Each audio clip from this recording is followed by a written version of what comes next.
앞당겨 본 줄로 믿습니다. 이 시간 하나님 우리에게 주신 말씀은 고린도후서 1장 1절로 7절 말씀입니다. 고린도후서 1장 1절로 7절 말씀을 우리가 한 절씩 교독하여 읽습니다. 하나님의 뜻으로 말미암아 그리스도 예수의 사도된 바울과 형제 디모데는 고린도에 있는 하나님의 교회와 또 온 아가야에 있는 모든 성도에게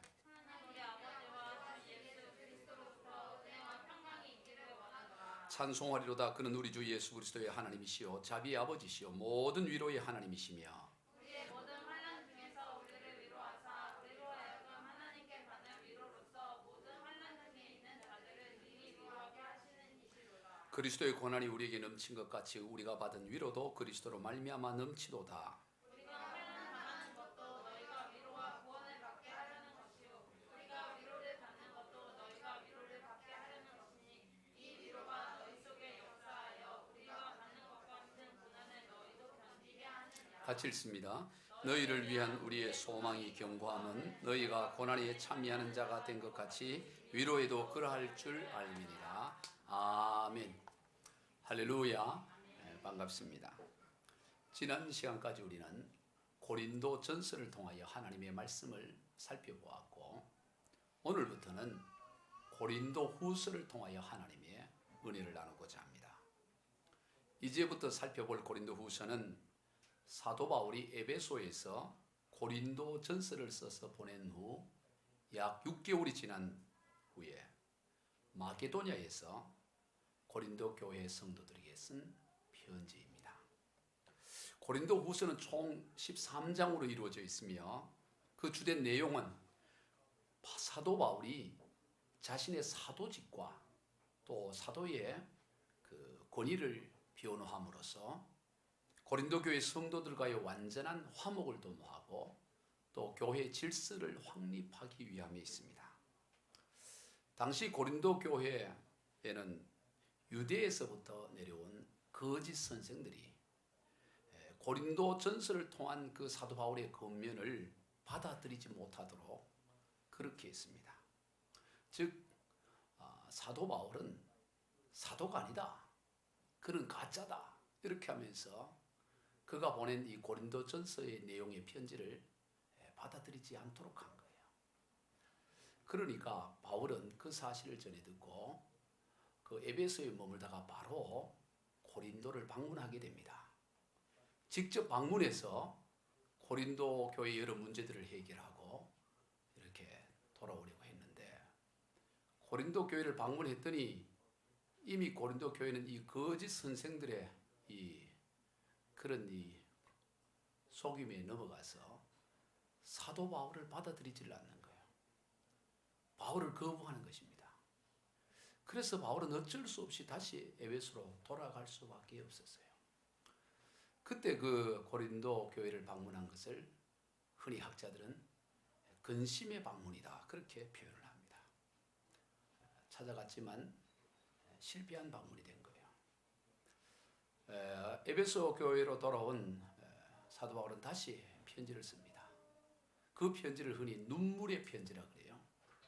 눈물의 편지를 써서 디도에게 편을 통해 고린도 교회에 전하도록 하는 거예요. 그 눈물의 편지는 강한 책망과 또 저들로 하여금 회개할 것을, 그런 내용이 담겨져 있었습니다.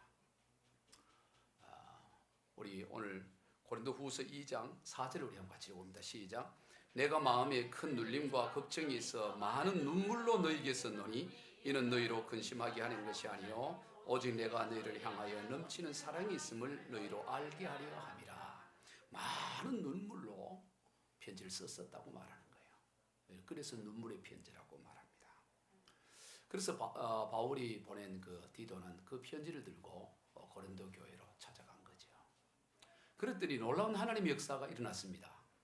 바울이 직접 방문해서 저들을 찾아가서 저들의 잘못된 것을 바르게 하고, 그랬을 때는 저들이 거부하고 배척을 해서 실패했는데, 바울이 쓴 편지를 읽고는, 눈물의 편지를 읽고는 저들이 자신들의 잘못을 깨닫고 회개하는 그런 놀라운 역사가 일어났어요.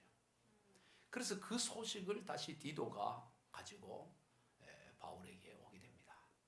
그때 바울은 에베소를 떠나 도라를 지나서 마게도냐에 머물러 있었어요. 그래서 마게도냐에서 디도가 돌아와가지고 그 사도 바울의 편지를 읽고 회개한 고린도 교회 성도들의 소식을 전해줍니다. 그게 얼마나 기뻤겠어요. 너무 기쁜 것입니다. 오늘 고린도후서 7장 5절로 7절을 읽어보겠습니다. 우리가 마게도냐에 이르렀을 때에도 우리 육체가 편하지 못하였고 사랑으로 환난을 당하여 밖으로는 다툼이요 안으로는 두려움이었노라. 그러나 낙심한 자들을 위로하시는 하나님이 디도가 옴으로 우리를 위로하셨으니 그가 온 것뿐 아니요 오직 그가 너희에게서 받은 그 위로로 위로하고 너희의 사모함과 애통함과 나를 위하여 열심히 있는 것을 우리에게 보고함으로 나를 더욱 기쁘게 하였느니라. 디도가 돌아왔을 뿐만 아니라 디도가 돌아온 것으로도 기뻐했지만 그들이 돌아와서 하는 이야기가 너희가 얼마나 나를 사모하고 또 애통해 하는지 얼마나 회개한지 그 소식을 내게 전해주어서 나를 더욱 기쁘게 했다. 그렇게 하는 거예요. 그래서 그때 다시 바울이 편지를 쓰는 것입니다. 편지를 써서 고린도 교회에게 보낸 것. 그게 바로 이제 오늘부터 살펴볼 고린도 후서가 되는 것이에요.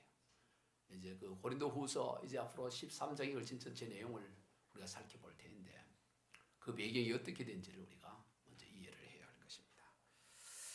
즉 고린도 후서는 고린도 교회 성도들과의 그런 완전한 화목을 이루어내고 또 자신의 사도의 그 사도직과 그 권위를 비워놓고 교회 질서를 바로잡고 또 그들을 격려하기 위해서 기록한 서신서인 거죠.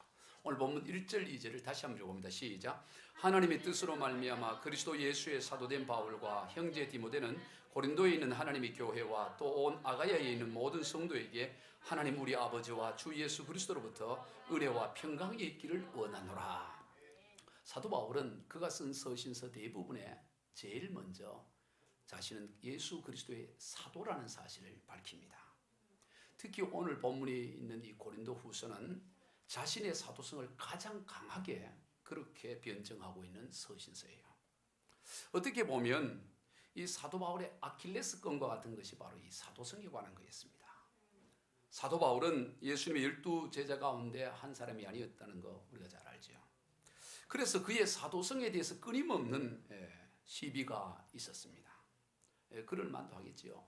당시 예수님의 12제자들만 사도로 인정하고 있었기 때문에 예수님의 공생의 사역 가운데 12제자가 아니었던 바울이 자기가 사도라 그러니까 아니 뭘 지가 사도냐고 하면서 이 사도성에 대한 시비가 끊임없이 일어났던 것입니다.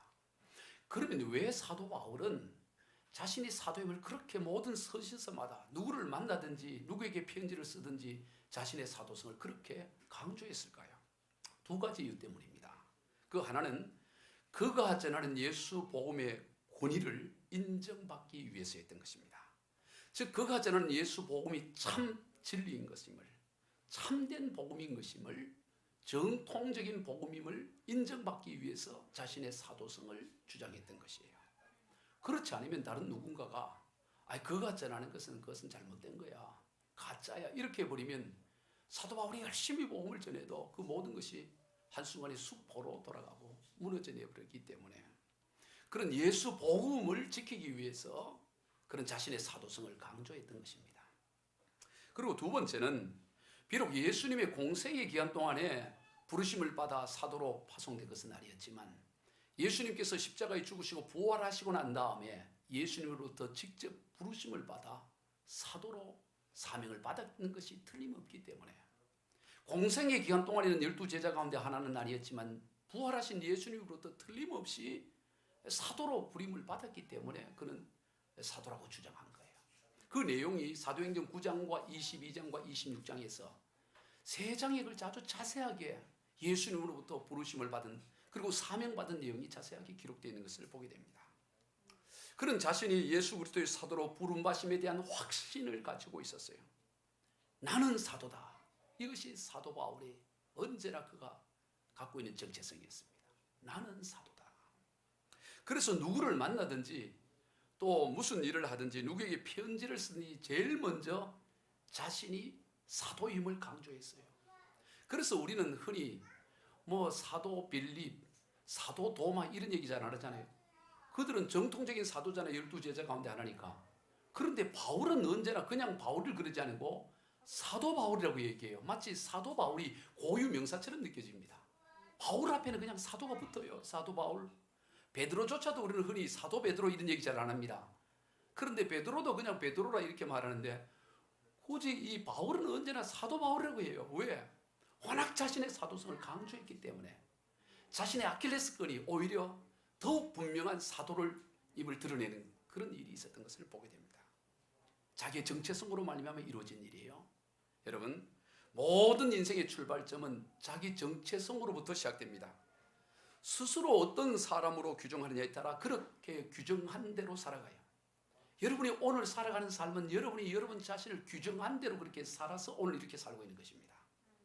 아무리 하늘의 제왕이라고 하는 독수리라고 할지라도 암탉의 품에서 병아리와 함께 부화가 되어져서 병아리와 함께 자라게 되면 하늘의 제왕의 독수리도 자기가 병아리고 자기가 닭인 줄 알고 닭처럼 살아가는 거예요. 큰 날개를 땅에 질질 끌면서 다른 닭들처럼 물 한 모금 먹고 하늘 쳐다보고 그러면서 자라가는 거예요. 왜? 자신을 닭으로 규정하고 있기 때문에, 자신의 정체성이 닭이라고 여기기 때문에 닭으로 살아가는 것입니다. 술꾼이 술을 먹는 것은 술을 먹기 때문에 술꾼이기도 하지만 나는 술꾼이다라는 자기 정체성 때문에 술을 먹는 거예요. 나는 술을 좋아하는 술꾼이니까 문제 생기면 술 먹는 거지. 술을 먹어서 술꾼이기도 하지만 술꾼이라는 자기 정체성 때문에 술을 먹는 것이기도 하는 것입니다.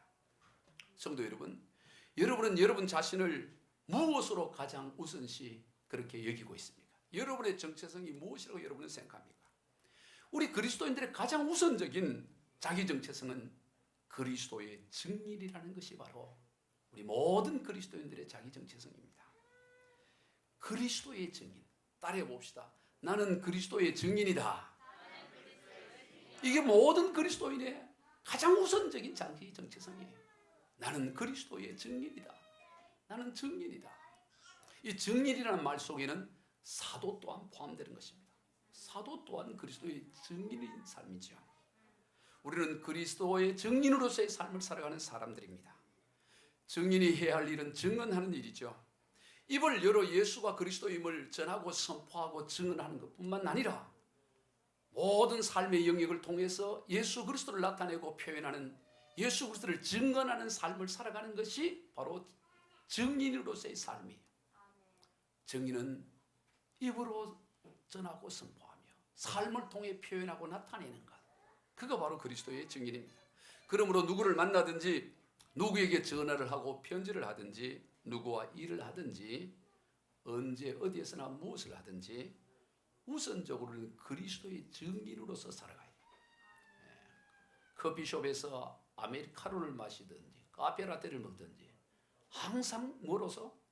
그리스도의 증인이라는 이거 잊어버리면 안 돼요. 문자를 보내고 카톡을 하든지 뭘 하든지 누구랑 대화를 하든지 언제나 우리는 우리의 정체성이 그리스도의 증인이다. 이걸 우리가 잊어서는 안 되는 것입니다. 사도 바울의 삶이 그랬어요. 그런 무엇을 하든지 어떤 형편에 있든지 자신이 사도라는 사실을 한시도 잊어본 적이 없습니다. 우리가 지난 시간에 살펴보았던 대로 사도 바울이 고린도에 이르러 교회를 개척하고 복음을 전할 때 그에게는 돈이 없어서 자비량으로 자신이 직접 돈을 벌어서 선교를 해야만 했습니다. 그래서 그가 하는 일이 바로 천막을 만드는 일이었죠. 그 천막을 만드는 일을 하다가 그 일터에서 브리스길라와 아굴라 부부를 만납니다. 저들은 그와 같은 천막 만드는 일을 하는 사람들이었기 때문에 동종업종에 있던 그들을 만나면서 그들에게 예수 복음을 전하게 되는 것을 보게 됩니다. 그리고 그들은 바울로부터 복음을 받아들이고 나서 그 이후로 가장 바울의 가장 열심인 동역자가 되는 것을 보게 되는 거예요. 우리가 지난 시간에 자세히 살펴봤죠. 자, 한번 여러분 생각해 보세요. 지금 바울은 선교비를 마련하기 위해서 일을 하고 있어요. 돈을 벌고 있어요. 그러면 이렇게 생각할 수가 있습니다. 내가 지금 돈을 빨리 벌어서 본격적으로 선교를 해야 되니까 지금은 내가 집중해야 될 일은 돈 버는 일이야, 선교비 마련하는 일이야 하면서 거기에만 집중할 수 있어요. 근데 바울은 그렇게 하지 않았습니다. 당연히 선교비를 벌기 위해서 일을 하고 또 수고를 했지만 동시에 그렇다고 해서 자신이 사도임이 뒤로 미루어지는 게 아니에요. 자신의 사도의 정체성이 돈을 다 벌고 난 다음에 선교할 때 사도성이 드러나는 것이 아니고 돈을 벌고 있는 그때도 여전히 사도이었기 때문에 일을 하면서도 그치지 않고 예수 복음을 할 수 있는 대로 전했던 것입니다. 그렇기 때문에 함께 일했던 브리스길라와 아굴라 부부가 그의 전하는 복음을 듣고 가장 신실한, 우리가 로마서 16장에서 살펴본 대로 바울을 위해서라면 자기의 목이라도 내어놓는 가장 신실한 동역자가 되었던 것을 보게 되는 거예요. 일을 털하고 뒤로 미룬 게 아니에요. 오늘 우리의 삶도 마찬가지입니다. 우리가 무슨 일을 하든지 어디에 있든지 우리가 그리스도의 정일이라는 사실은 한시도 뒤로 연기되거나 미루어지는 게 아니에요. 심지어 사도 바울은 재판을 받고 있는 재판정 가운데서도 자신이 사도임을 한시도 잊지 않았습니다.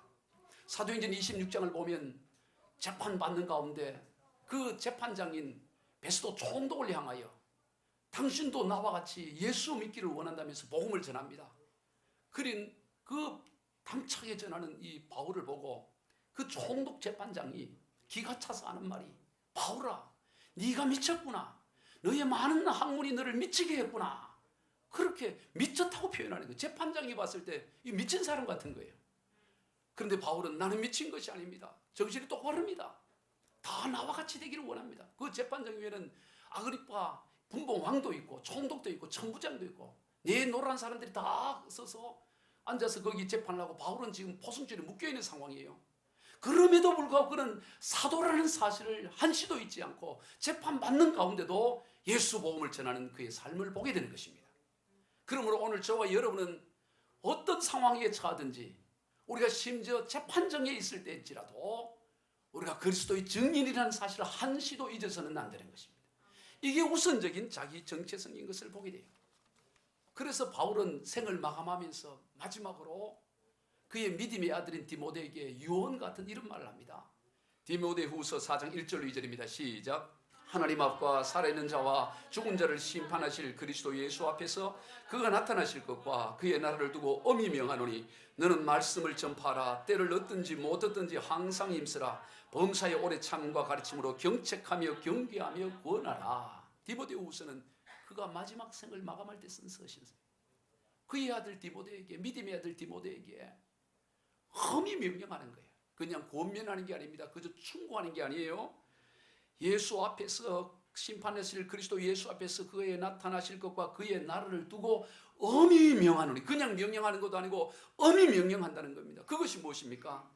너는 말씀을 전파하는데 때를 얻든지 못 얻든지 항상 힘을 써라. 여러분, 우리가 생각할 때는 그리스도의 증인으로서 복음을 전하려면 때를 얻어야 되잖아요. 이래저래 보고 때가 적당할 때, 적당한 타이밍에 복음을 전해야지. 그래야 더 효율적이지 않겠어요? 그런데 바울은 디모데에게 때를 얻든지 못 얻든지, 때가 따로 없다.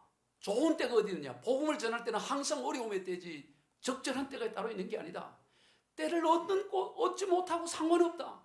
좋은 때, 좋지 못한 때가 없어. 때를 얻든지 못 얻든지 항상 예수 증인이 되고 복음의 증인이 되라고 강력하게 엄하게 명령하고 있는 것을 보게 됩니다.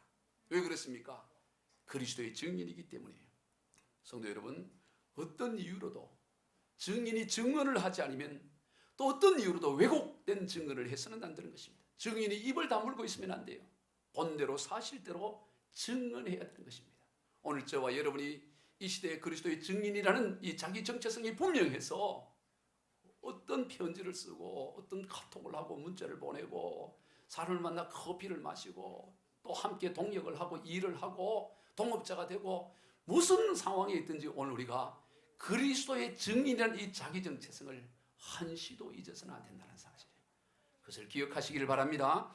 다음으로 오늘 본문에서 사도 바울은 하나님이 위로하심을 강조합니다. 3절 4절을 같이 읽습니다.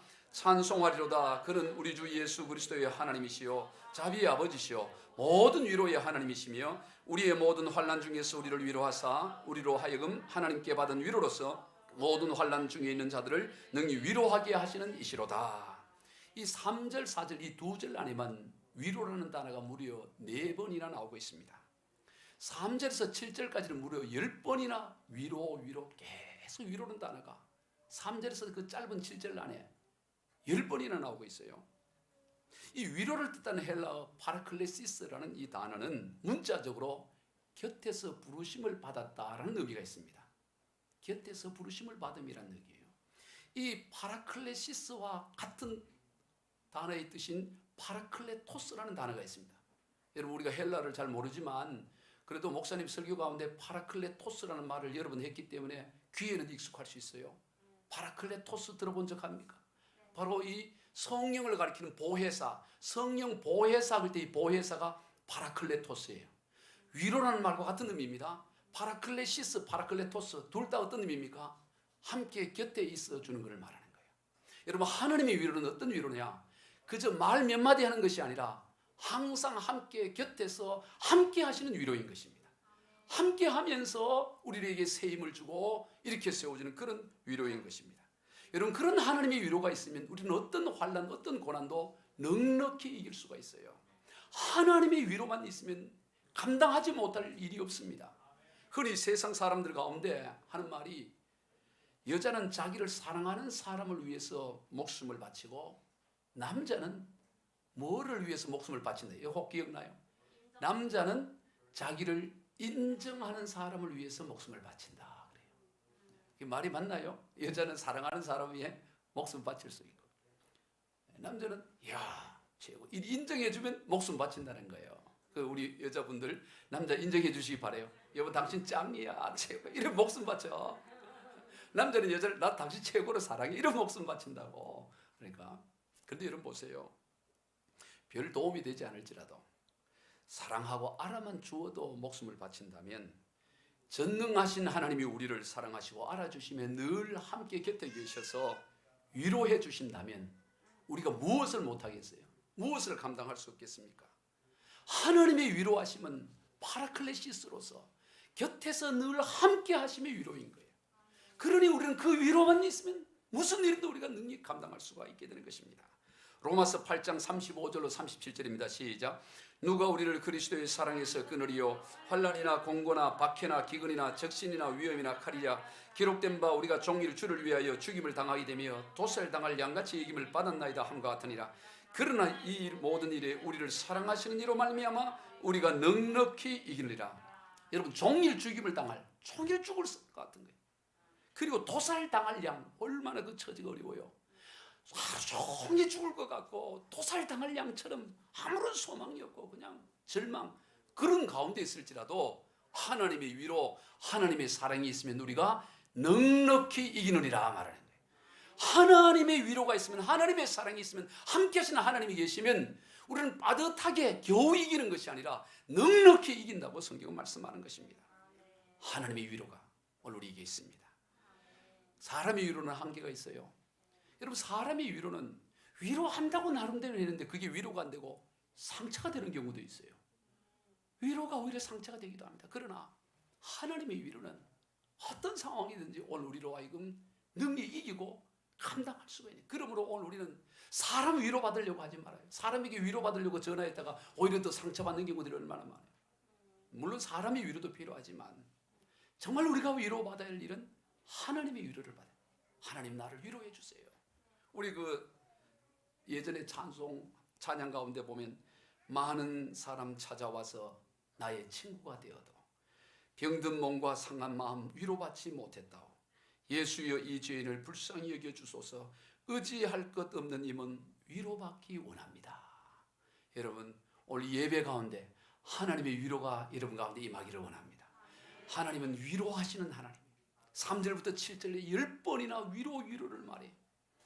많은 사람 찾아와서 나의 친구가 되어도 병든 몸과 상한 마음 위로받지 못했다오.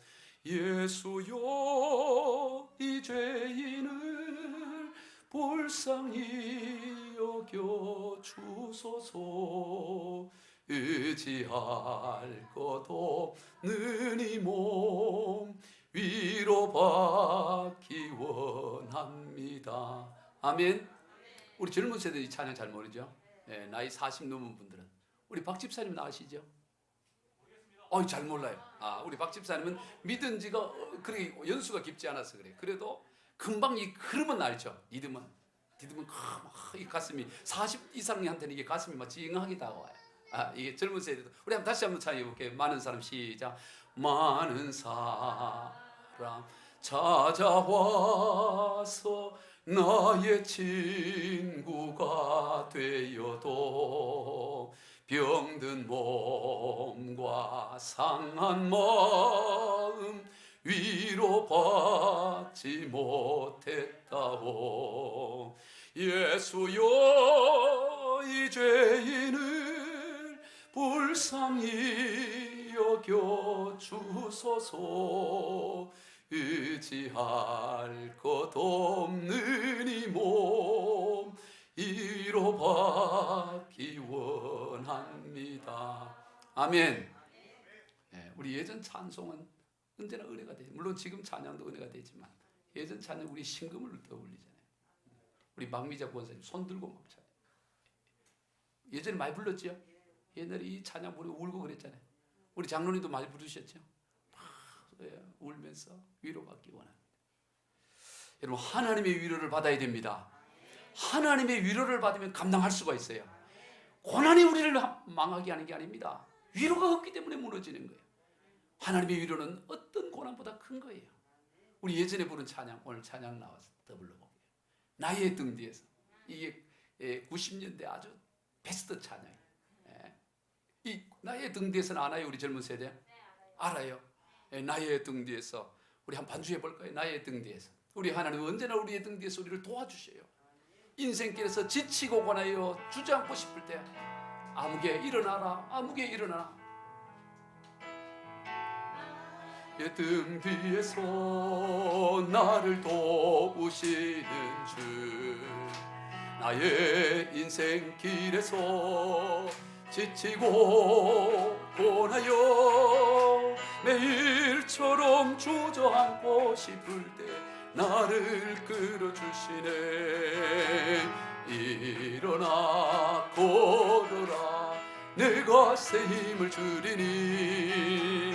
일어나 너 걸어라, 내 너를 또 2절입니다. 나의 등 뒤에서, 나의 등 뒤에서 나를 도우시는 주, 평안히 길을 갈 때 보이지 않아도 지치고 고나여 넘어질 때면 다가와 손 내미시네. 일어나 걸어라, 내가 새 힘을 주리니. 일어나 너 걸어라, 내 너를 도우리. 아멘. 지치고 고나여 넘어질 때 더 이상 힘이 없고 더 이상 소망이 없어 보이고 내 인생이 여기서 끝나버리는가, 그럴 때 우리 주님은 우리에게 다가와서 손 내미시며 아무개야 일어나 걸어라, 내가 너에게 새 힘 줄게. 일어나 걸어, 내가 너를 도와줄 거야. 내가 너와 함께 있어. 그렇게 위로하시는 거예요. 그 위로를 받으면 일어나게 되는 것입니다. 일어나 걸을 뿐만 아니라 달려갈 줄로 믿습니다. 우리는 흔히 예레미야 선지자를 눈물의 선지자라고 부릅니다. 그는 곧 닥쳐올 조국 이스라엘의 멸망을 바라보면서 눈물로 하나님의 말씀을 전했습니다. 그러나 그가 전하는 하나님의 말씀은 누구도 반길 만한 메시지가 아니었어요. 이스라엘 사람 하나도 누구도 원하지 않는, 다 거부하고 부담스럽고 싫은 소리였습니다. 왜냐하면 그가 전하는 메시지의 내용은 이제 곧 조국 이스라엘이 바벨론 지역에서 완전히 멸망당하고 포로로 잡혀가게 될 것이다. 그러니 항복해라. 그게 그가 전하는 메시지였어요.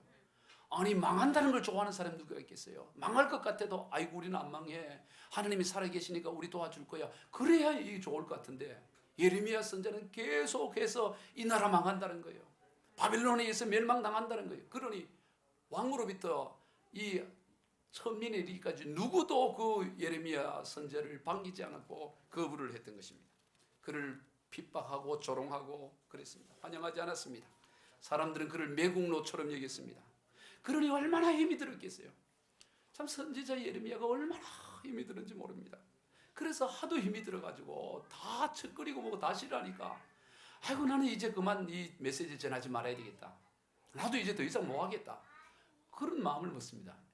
그런데 그런 마음을 먹자마자 그의 속에서 막 불이 일어나는 거예요. 견딜 수가 없어서 전하지 않으려고 해도 전할 수가 없어요. 우리 예레미야 20장 8절 9절을 같이 읽어봅니다. 시작. 내가 말할 때 외치며 파멸과 멸망을 선포함으로 여호와의 말씀으로 말미암아 내가 종일토록 치욕과 모욕거리가 됨이니이다. 내가 다시는 여호와를 선포하지 아니하며 그의 이름으로 말하지 아니하리라 하면 나의 마음이 불붙는 것 같아서 골수에 사무치니 답답하여 견딜 수 없나이다. 너무 힘든 거예요. 그래서 치욕과 종일토록 치욕과 모욕거리가 어린애도 모욕하고 조롱하고 누구나 다 손가락질하고 너무너무 힘든 거예요. 예레미야 1장부터 20장까지 오기까지 너무 힘이 들어요. 그래서 나는 이제 그만할 거야. 그만할게 그랬더니 뭐 속에서 불이 나서 이게 견디지를 못하는 답답해서 그래서 할 수 없이 전합니다. 그럼 여러분 이 예레미야는 그 이후로 예레미야서가 52장까지 있는데 그 이후로 할 수 없이 정말 하기 싫은데 억지로 그렇게 그 사명을 감당했을까요? 그렇지 않습니다. 그런 예레미야에게 하나님이 위로를 해줘요. 계속해서 위로해 줍니다. 예레미야야, 내가 너와 함께, 내가 너와 함께 좀 더 힘내. 위로해 주셔요. 그래서 그 위로를 감당합니다. 처음부터 하나님은 예레미야를 부르고 나서 위로부터 주셨어요. 우리 예레미야 1장 17절부터 19절 같이 읽어봅니다. 시작. 그러므로 너는 내 허리를 동이고 일어나 내가 내게 명령한 바를 다 그들에게 말하라. 그들 때문에 두려워하지 말라. 네가 그들 앞에 두려움을 당하지 않게 하리라. 보라 내가 오늘 너를 그 온 땅과 유다 왕들과 그 지도자들과 그 제사장들과 그 땅 백성 앞에 견고한 성읍 쇠기둥 녹성벽이 되게 하였은즉 그들이 너를 치나 너를 이기지 못하리니 이는 내가 너와 함께하여 너를 구원할 것임이니라. 여호와의 말이니라. 예레미야야, 내가 너를 녹성벽 쇠기둥 되게 했어. 견고한 성읍 만들었어. 그러니 누가 너를 치고 공격하더라도 그들 너 못 이겨. 내가 너 구원해 줄 거야. 그러면서 예레미야에게 처음 사명을 맡기신 거예요. 그러나 막상 사역을 하다 보니 너무너무 힘이 들어요. 그래서 이제 그만하려고 했을 때 하나님 다시 찾아가 위로하시고, 그리고 예레미야는 그 하나님의 약속의 위로의 말씀을 붙잡고 다시 사명을 감당합니다. 그렇게 사명을 계속 감당하는데 결국에는 왕으로부터 미움을 받아서 감옥에 갇히는 신세가 됩니다. 이제 목이 잘리는 죽음이 기다리고 있는 거예요. 감옥까지 갇히게 돼서 이제는 더 이상 어찌할 수 없는데 감옥에 갇혀 있으니까 지하 감옥에 던져서 갇혀 있는 상황이에요. 이제 나는 끝났구나. 그런 상황이 돼요. 그때 하나님이 그 감옥에 갇히는 예레미야를 찾아갑니다. 예레미야야, 예레미야야, 낙심하지 마라. 우리 예레미야서 33장 1절부터 읽어봅니다. 시작. 예레미야가 아직 시위대 뜰에 갇혔을 때 여호와의 말씀이 그에게 두 번째로 임하니라. 이르시되 이를 행하시는 여호와, 그것을 만들며 성취하신 여호와, 그의 이름을 여호와라는 이가 이와 같이 이르시되 너는 내게 부르지라. 내가 내게 응답하겠고 내가 알지 못하는 크고 은밀한 일을 내게 보이리라. 지금 감옥에 갇혀 있는 상황입니다. 일이 잘 될 때, 만사가 형통할 때, 모든 것이 갖추어질 때 너 내게 부르짖어. 내가 크고 은밀한 일을 너에게 보여주겠다. 그런 게 아니에요. 아무것도 할 수 없는 절망스러운 상황, 지금까지는 너무 힘들었는데 더 어려운 상황, 완전히 감옥에 갇혀 있는 상황, 죽음의 칼날이 기다리고 있는 그 상황 가운데 하나님 찾아오셔서 하는 말이 예레미야야, 내가 너와 함께해. 이 일을 행하는 게 누군지 아니? 왕이 아니야. 나 여호와 내가 일을 해. 내가 일을 하고 성취하는 네가 나가 하는 거. 너는 여기서 기도해. 그러면 네가 알지도 못하는, 상상도 못할 크고 은밀한 일을 내가 행할 거다. 그렇게 위로해 주시는 거예요. 그러니 감옥 안에서도 예레미야는 하나님의 위로를 받고 다시 일어나서 마지막 52장까지 사역을, 하나님께서 맡긴 사역을 다 감당하는 것을 보게 됩니다. 사랑하는 성도 여러분, 하나님의 위로가 있으면 감당하지 못할 일이 없습니다. 꼼짝달싹 할 수 없는 그런 감옥 안이라 할지도 결코 절망하지 않습니다. 왜냐하면 하나님의 위로가 그보다 훨씬 크기 때문입니다. 오히려 그런 상황 가운데서 더 크고 더 은밀한 하나님의 역사를 기대하는 것입니다. 하나님의 위로는 이처럼 모든 세상을 이기게 하는 것입니다. 그리고 나아가 더욱 중요한 일은 나로 하여금 하나님의 위로로 어려움과 고난을 이기는 것으로 끝나는 게 아니에요. 본질적인 것은 그 다음 단계가 있습니다. 그 위로를 통하여 그와 같은 형편에 처해 있는 이들을 위로하는 인생, 그런 삶을 살게 하신다는 사실이에요. 오늘 보면 4절을 다시 읽어봅니다. 우리의 모든 환난 중에서 우리를 위로하사 우리로 하여금 하나님께 받은 위로로서 모든 환난 중에 있는 자들을 능히 위로하게 하시는 이시로다. 모든 환난 중에서 하나님 우리를 위로하시고 그래서 우리를 일어나게 하시고 난 다음에 그와 같은 환난 중에 있는 자들을 위로하게 하시는 분이 하나님이라는 것입니다. 오늘 우리의 삶이 여기에 있는 줄로 믿습니다. 이것을 현대인의 성경에는 이렇게 기록합니다. 시작. 그분은 온갖 고난을 겪은 우리를 위로해 주십니다. 그래서 우리가 하나님께 받은 위로로 고난당하는 사람들을 위로할 수 있게 하십니다. 오늘 저와 여러분은 하나님의 위로로 고난을 이기는 것으로 끝나는 인생들이 아니에요. 그것을 가지고 그와 같은 처지에 있는 자들을 위로하게 하시는 길을 하나님은 원하고 계시는 것입니다. 바로 고난을 통한 위로와 그 유익이 여기에 있음을 보게 됩니다. 그저 고난을 하나님의 위로로 이겨나가는 것이 전부가 아니라는 사실을 기억해야 됩니다. 그 다음이 있는 거예요. 그 위로로 그와 같은 고난에 있는 이들을 다시 일으켜 세우는, 이것을 헨리 나우엔 교수는 상처 입은 치유자라고 말했어요. 제가 설교 중에도 가끔 이 상처 입은 치유자라고 짧은 그 얇은 책이 있는데 이 상담하기 있어 아주 중요한 책. Wounded Healer, 상처 입은 치유자. 상처를 입었기 때문에 그래서 그 상처로 치유가 되고 나니까 그와 같은 자들을 치료하는 자가 되더란 말이에요. 상처 입은 치유자는 뜻인 거죠. 2013년도에 당시 89세 우리 나이로 만 90세였던 조시 부시 전 대통령, 그 아버지 부시라고 말하죠. 조시 허버트 부시인데 이분이 우리 나이로 90대인 이 노인이 머리를 빡빡 깎고 그리고 또 그 2살 난 어린 아이를 또 걔도 머리를 깎았어요. 그리고 그 뒤에 있는 사람도 다 머리를 깎았어요. 그게 사진으로 신문에 나온 적이 있습니다. 이 모습이에요.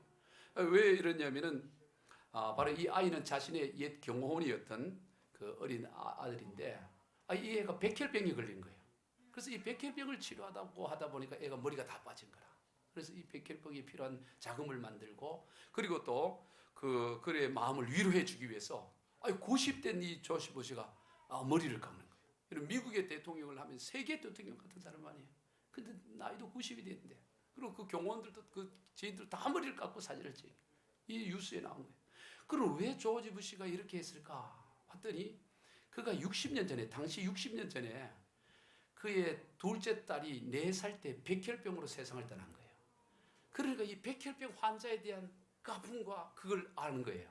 그래서 바로 자기의 그 옛 그 경호원의 아들이 어린 애가 백혈병을 해서 죽고 한다 그러니까 자기의 사비와 이 모금을 해서 수술을 하게 하고 그리고 자기도 머리를 깎으면서 그 60년 전에 세상을 미리 떠난 4살 난 그 둘째 딸을 생각하면 그렇게 하는 거예요. 바로 이게 상처 입은 치유자의 모습인 거죠.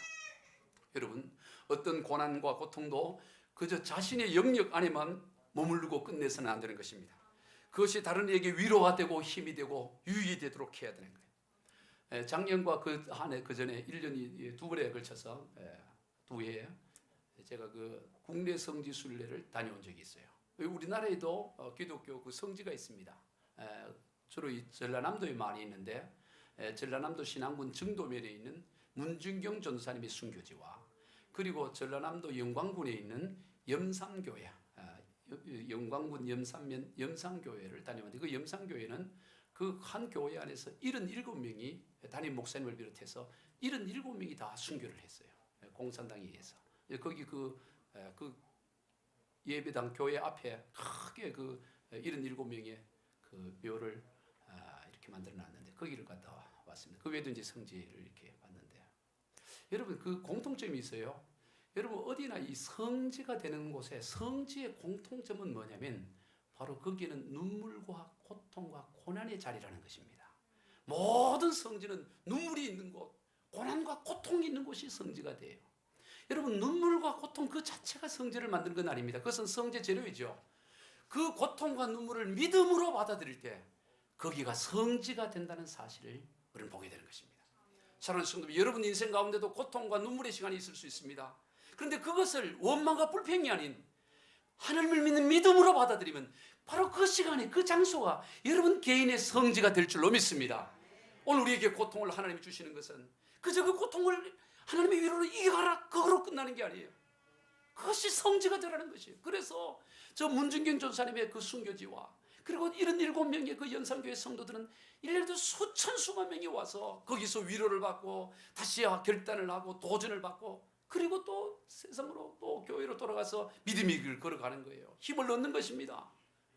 오늘 우리의 인생도 마찬가지예요. 저와 여러분이 어려움과 고난을 그저 통과하는 것만을 위해서 하나님 우리에게 어려움을 주시는 것이 아닙니다. 그 다음 단계 더 본질적인 것이 있습니다. 우리가 그것을 믿음으로 받아들여서 우리의 그런 처지에 있는 이들을 위로하고 다시 일으켜 세워 힘을 얻도록 하기 위해서 우리가 그런 것을 허락해 주셨다는 것입니다. 믿음으로 받아들일 때 그런 역사가 있습니다. 여러분의 눈물과 고통이 믿음으로 성지가 되기를 주의 이름으로 축원합니다. 바로 그 대표적인 인물을 하는 사람이 바로 요셉이라는 사람이에요. 우리 창세기 요셉이 얘기 얼마나 많이 들었습니까? 그런 일찍 어머니를 여의고 이복 형들에 의해서 멀리 이국만리 애굽 나라의 노예로 팔려가고, 그리고 심지어 죄수의 신분이 되어 감옥에 갇히는 인생 가장 밑바닥까지 떨어진 것입니다. 말로 다 할 수 없는 어려움이죠. 여러분, 우리가 아무리 어려움을 당해도 이런 어려움을 당한 사람은 없습니다. 자기 같은 핏줄인 그 형제들에게 어떻게 팔려가지고 노예 생활, 말도 잘 안 통할 터인데, 그리고 또 죄수, 말로 다, 그것도 죄 중에도 가장 수치스러운 성폭행 미수범이라는 부끄러운 죄잖아요. 다른 절도죄보다 더 부끄럽잖아요. 다 보면 절도죄보다 비교해서 그 부끄러운 죄로 감옥에 갇힌 인생 가장 밑바닥.